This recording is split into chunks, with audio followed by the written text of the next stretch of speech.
राधे राधे, जय श्री कृष्णा। मैं सीमा सिंह बड़ों को चरण स्पर्श, छोटों को प्यार और बराबर वालों को तहे दिल से नमस्कार करती हूँ। आज हम वैशाख मास के इस अध्याय में मोहिनी एकादशी का महात्म्य सुनेंगे, साथ ही 27वें अध्याय का महात्म्य भी सुनेंगे। राजा मिथिलेश श्रुतदेव से बोले कि हे ब्राह्मण, आपने मुझे वैशाख मास के कृष्ण पक्षी की बरुथनी एकादशी का महात्म्य सुनाया। उसे सुनकर मैं कृतकृत्य हो गया। अब मैं आपके मुखारबिंद से वैशाख मास के शुक्ल पक्ष की एकादशी का महात्म्य और कथा का श्रवण भी करना चाहता हूँ। इस एकादशी का क्या नाम है, इसको करने से क्या फल मिलता है, तथा पहले इस एकादशी को किसने किया और उनको इस एकादशी के करने का क्या फल मिला, वह संपूर्ण महात्म्य आपके मुखारबिंद से विस्तार में सुनना चाहता हूँ। तब श्रुतदेव बोले कि हे राजन, अब मैं तुम्हें वैशाख मास की शुक्ल पक्ष की एकादशी का महात्म्य सुनाता हूँ। हे राजन, इस एकादशी का नाम मोहिनी एकादशी है। हे राजन, पहले सतयुग में धर्मराज युधिष्ठिर ने श्री कृष्ण भगवान से इस एकादशी के महात्म्य को सुना था और मैंने महर्षि वशिष्ठ जी से सुना।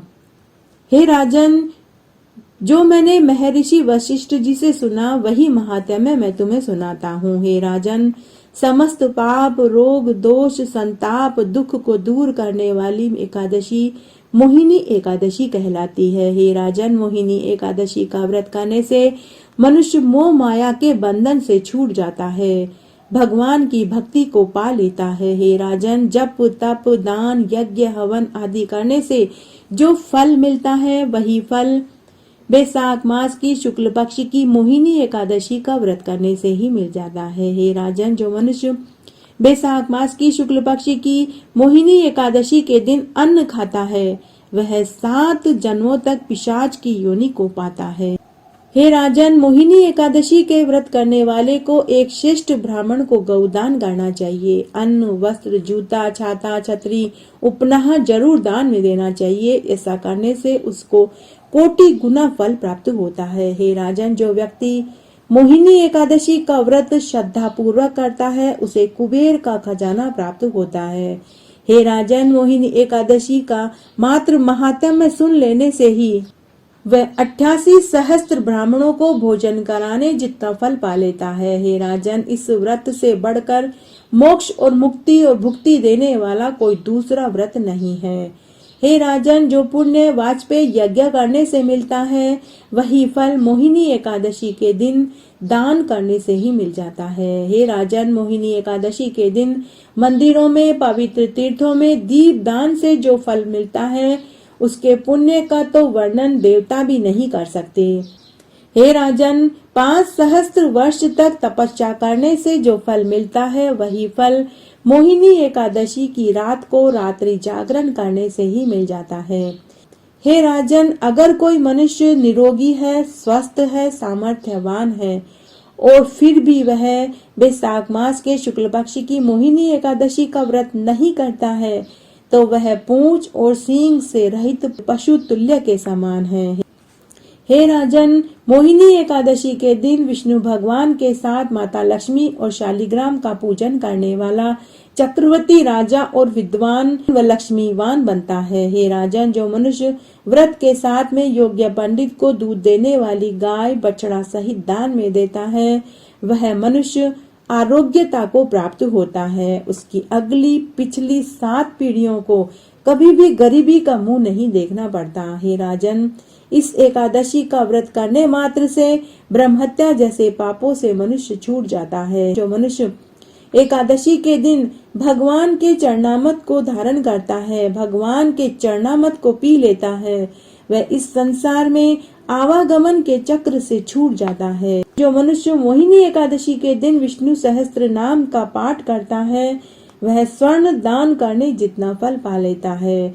वे मनुष्य धनी, ज्ञानी, कीर्तिवान होते हैं। जो मनुष्य एकादशी के दिन मधुसूदन भगवान की पूजा करते हैं और गायों को हरा चारा खिलाते हैं वे सब पापों से छूटकर गुणवान, कीर्तिवान होते हैं, बलवान होते हैं। जो मनुष्य 24 एकादशी के दिन विष्णु भगवान के चरणामृत का पान करते हैं वे आयुवान कीर्तिवान राजा बनते हैं। उनकी आयु बढ़ती है, 10 दिशाओं में कीर्ति फैलती है, उनके घर में लक्ष्मी का वास होता है। वे मन वांछित फल को पा लेते हैं और इस लोक के समस्त सुखों को भोग कर परलोक में मोक्ष पाते हैं। जो मनुष्य भगवान के सामने एकादशी के दिन अखंड दीपक जलाते हैं, उनके पितृ स्वर्ग लोक में सुधा का पान करते हैं। जो मनुष्य मोहिनी एकादशी के दिन भगवान हरि के सामने घी या तिल्ली के तेल का दीपक जलाते हैं, वे सूर्य लोक में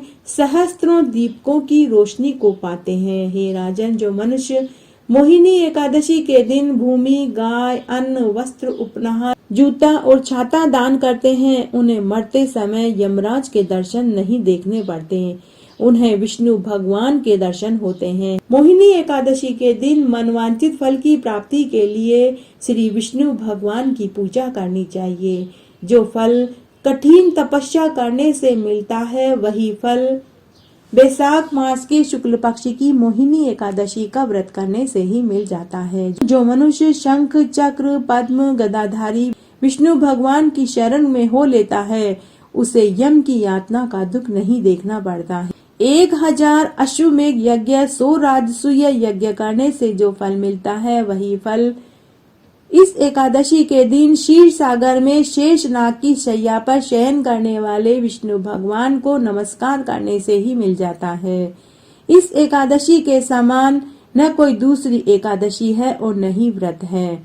मनुष्य को स्वस्थ शरीर, सुंदर स्त्री, धन धान्य, पुत्र पौत्र मिलता है और मरने पर स्वर्ग मिलता है। मोहिनी एकादशी के दिन मनुष्य को कुएं, तालाब, बाग, बगीचे, प्याऊ आदि लगवाने चाहिए। इसका फल अक्षय प्राप्त होता है।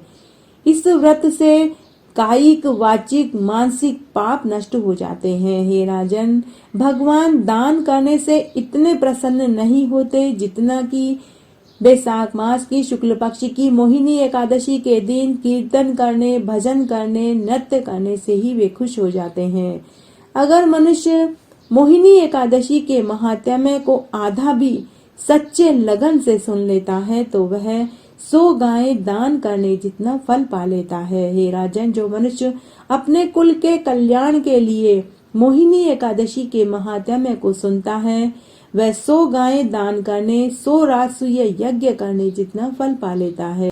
जो एकादशी के दिन भगवान के भोग के साथ तुलसी दल अर्पित करता है, उसके 10,000 जन्म के पाप नष्ट हो जाते हैं। जो मनुष्य मोहिनी एकादशी के दिन भगवान के दुर्वा दल से पूजन करता है, वह 100 गुना फल पा लेता है। राजा मिथिलेश श्रुतदेव से बोले कि हे ब्राह्मण, अब मैं आपके मुखारबिंद से मोहिनी एकादशी की कथा भी सुनना चाहता हूँ। कृपा करके आप मुझे मोहिनी एकादशी की कथा भी सुनाइए। तब श्रुतदेव राजा से बोले कि हे राजन, पहले धर्मराज युधिष्ठिर ने भगवान श्री कृष्ण से इस एकादशी के बारे में पूछा था। तब भगवान श्री कृष्ण ने युधिष्ठिर को इस एकादशी का महात्म्य और कथा सुनाई थी।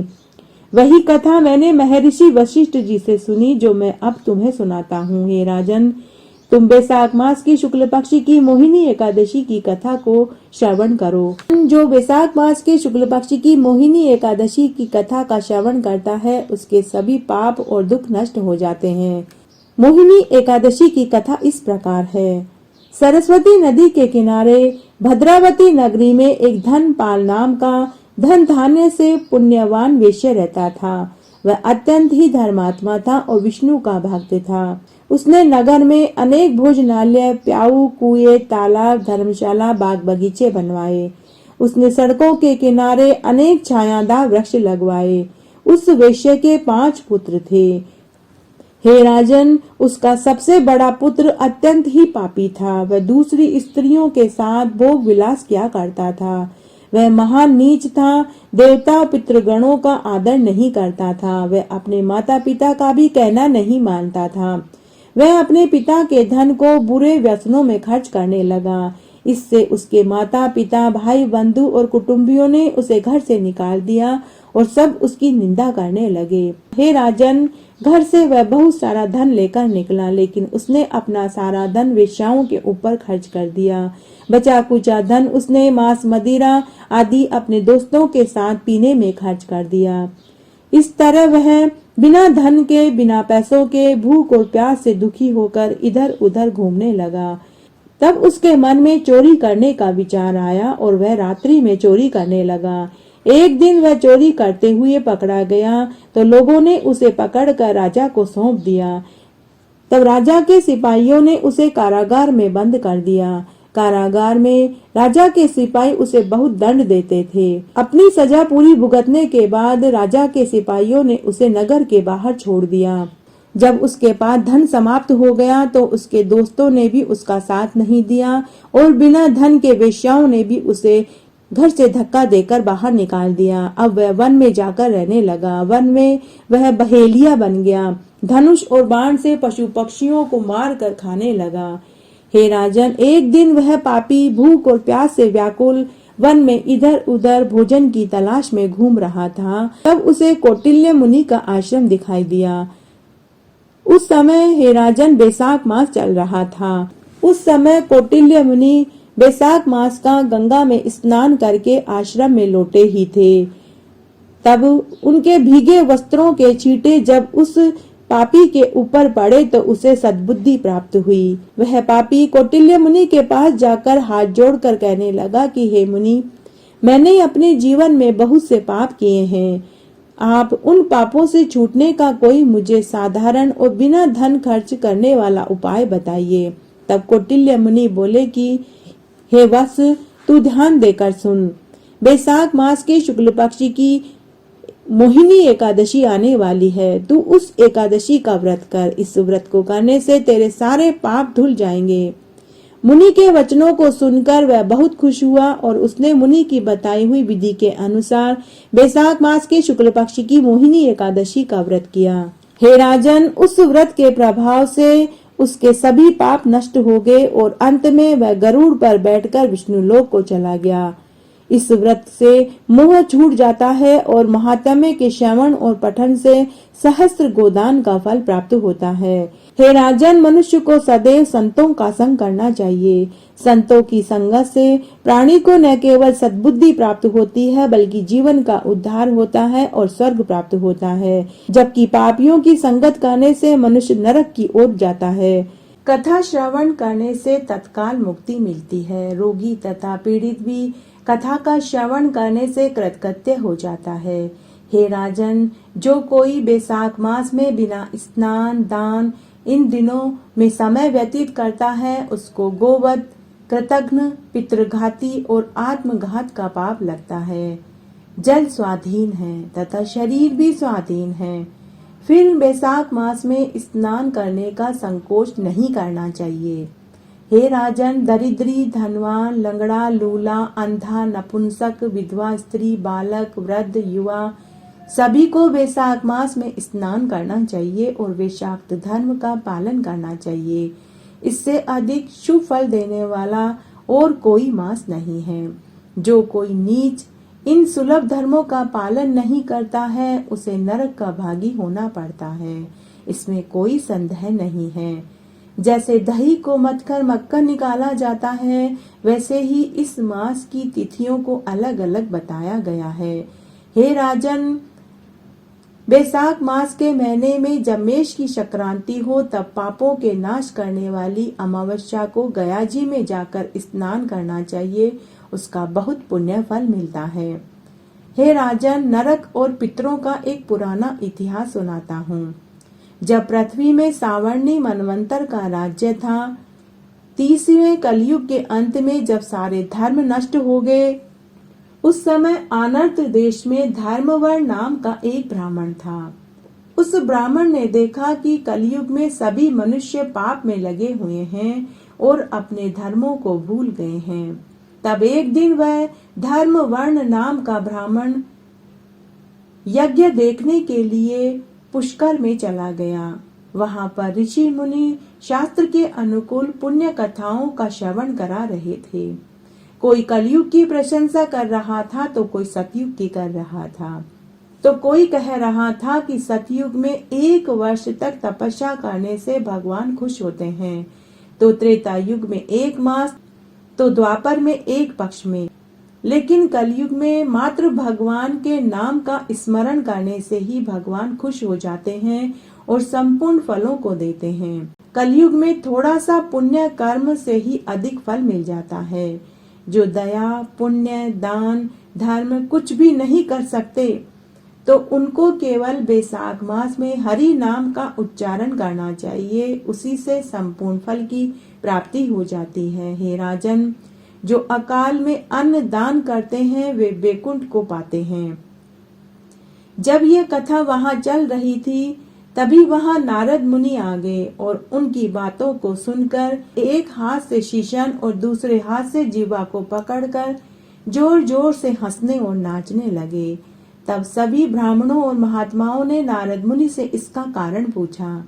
नारद मुनि कहने लगे कि निसंदेह कलयुग प्रशंसनीय है, क्योंकि कलयुग में केशव भगवान का स्मरण करने मात्र से ही केशव भगवान प्रसन्न हो जाते हैं। परंतु फिर भी मैं तुमसे कहता हूँ कि इंद्रिय और जीवा को वश में करना अत्यंत कठिन है।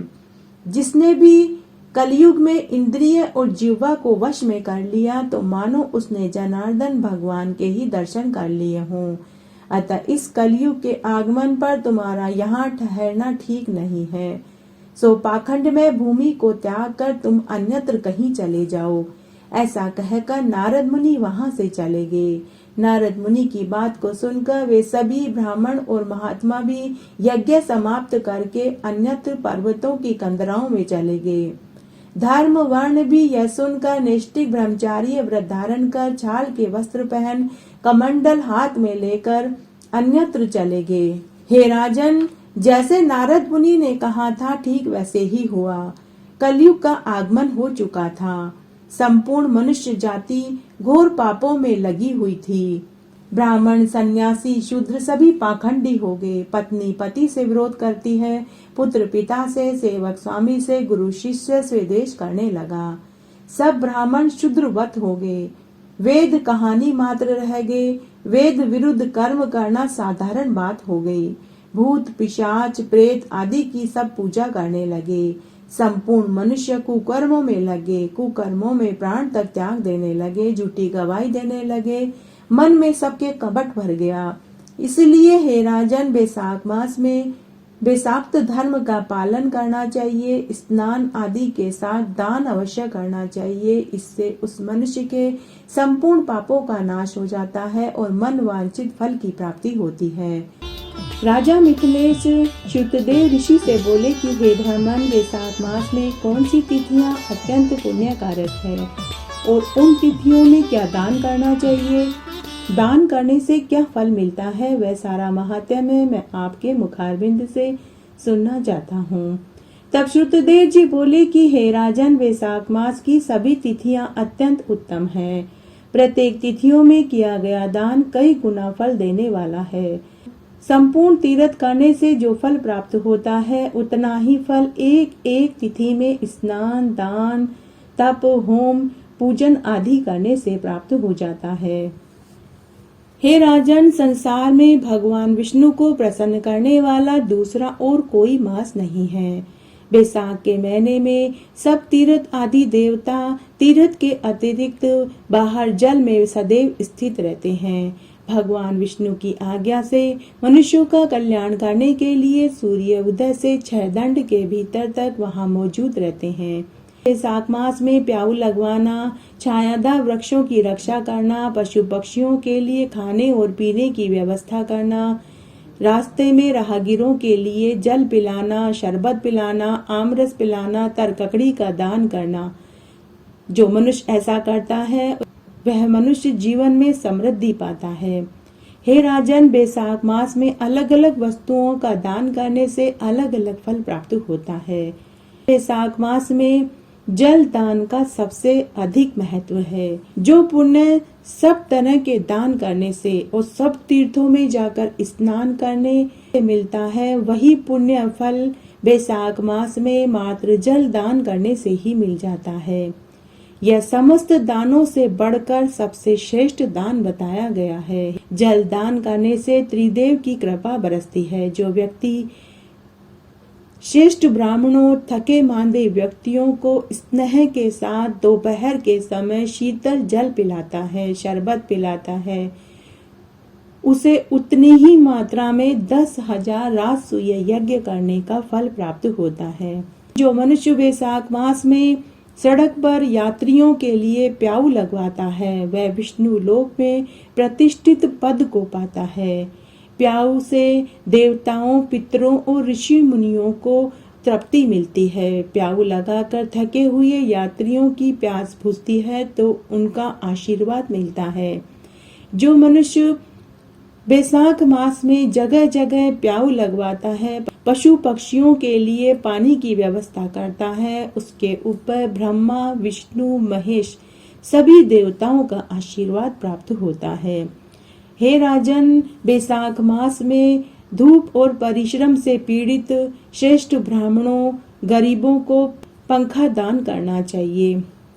जो पंखे से हवा करके श्रेष्ठ ब्राह्मणों को, गरीबों को शीतलता प्रदान करते हैं, वे निष्पाप होकर भगवान का पार्षद बनते हैं। जो राह में थके हुए ब्राह्मणों को वस्त्र से हवा करके उनको शीतलता प्रदान करते हैं, वे भगवान विष्णु के सायुज्य लोक को पाते हैं। जो इस मास में ताड़ का पंखा दान करते हैं, उनके 7 जन्मों के पापों का नाश हो जाता है और वे इंद्र लोक में इंद्रासन के समान सुख भोगते हैं। हे राजन, वैशाख मास में जिस तरह जल दान का महत्व है, उसी तरह अन्न दान करने का भी बहुत महत्व है, क्योंकि अन्न दान करने से पितर, देवता, मनुष्य सभी को तृप्ति मिलती है। इसलिए संसार में अन्न दान से दूसरा कोई बड़ा दान नहीं बताया है। जो मनुष्य वैशाख मास में दोपहर के समय घर आए अतिथि को आदर से भोजन कराते हैं, उनको कोटि गुना पुण्य प्राप्त होता है। जो मनुष्य वैशाख मास में जरूरतमंद गरीब व्यक्तियों को, श्रेष्ठ ब्राह्मणों को जूता, चप्पल, पादुका, चटाई दान में देते हैं, उनको कभी भी यमदूत का भय नहीं सताता। वे मनुष्य इस संसार में आवागमन के चक्र से छूट जाते हैं। 84 लाख योनियों के कठिन दुखों को उन्हें नहीं भोगना पड़ता। हे राजन, वैशाख मास में जो मनुष्य तिनके या खजूर के पत्तों से बनी हुई चटाई और ताड़ का पंखा दान में करते हैं, उनके 7 जन्मों के दुखों का नाश हो जाता है। इस लोक के सुख भोग कर मरने पर स्वर्ग को पाते हैं। हे राजन, वैशाख मास में जिस तरह अन्न दान, जल दान का महत्व है, उसी तरह से इस मास में वस्त्र, फल और शरबत का दान करने का भी बहुत महत्व है। वैशाख मास में जो मनुष्य गरीबों को पहनने के लिए कपड़े दान में देते हैं, वे इस जन्म में सब सुखों को भोग कर मरने के बाद विष्णु लोक को पाते हैं। हे राजन, वैशाख मास में अत्यंत गर्मी पड़ती है। मनुष्य ही नहीं, पशु पक्षियों का भी गला सूखने लगता है। इस मास में जो थके मांदे राहगीरों को जगह जगह फल बांटते हैं, शरबत दान करते हैं, तरककड़ी का दान करते हैं, तरबूज, खरबूज और केरी का दान करते हैं, उनके ऊपर पितृ प्रसन्न होते हैं। दान करने से उनके सारे पाप कट जाते हैं। हे राजन, जो मनुष्य वैशाख मास में दही, खांड और चावल का दान गरीबों और श्रेष्ठ ब्राह्मणों को करते हैं, वे निरोगी रहते हैं और संपूर्ण यज्ञों का फल प्राप्त करते हैं। इस मास में घी का दान करने वाला मनुष्य अश्वमेघ यज्ञ का फल पाते हैं और विष्णु लोक में आनंद का अनुभव करते हैं। हे राजन, वैशाख मास की दोनों एकादशी, अमावस्या, अक्षय तृतीया, शुक्ल पक्ष की द्वादशी, त्रयोदशी, चतुर्दशी और पूर्णिमा तिथि पवित्र और श्रेष्ठ बताई गई है। हे राजन, इन तिथियों में किए गए धर्म, कर्म, स्नान, दान, पितरों के निमित्त तर्पण आदि करने से बहुत पुण्य फल प्राप्त होता है। हे राजन, पूरे मास अगर कोई व्रत नहीं कर पाता है तो इन तिथियों में स्नान और व्रत करने से वह पूरे वैशाख मास के फल को पा लेता है। हे राजन, वैशाख मास की अमावस्या को पवित्र तीर्थों में जाकर स्नान करने, व्रत करने और बड़ पीपल को सींचने और पूजा करने से, दिया बाती करने से उस मनुष्य के सभी पापों का नाश हो जाता है। इस तरह आज मैंने आपको महात्म्य सुनाया। मेरे साथ बने रहने के लिए आपका धन्यवाद। आगे के महात्म्य के लिए भी आप इसी तरह मेरे साथ बने रहें। धन्यवाद।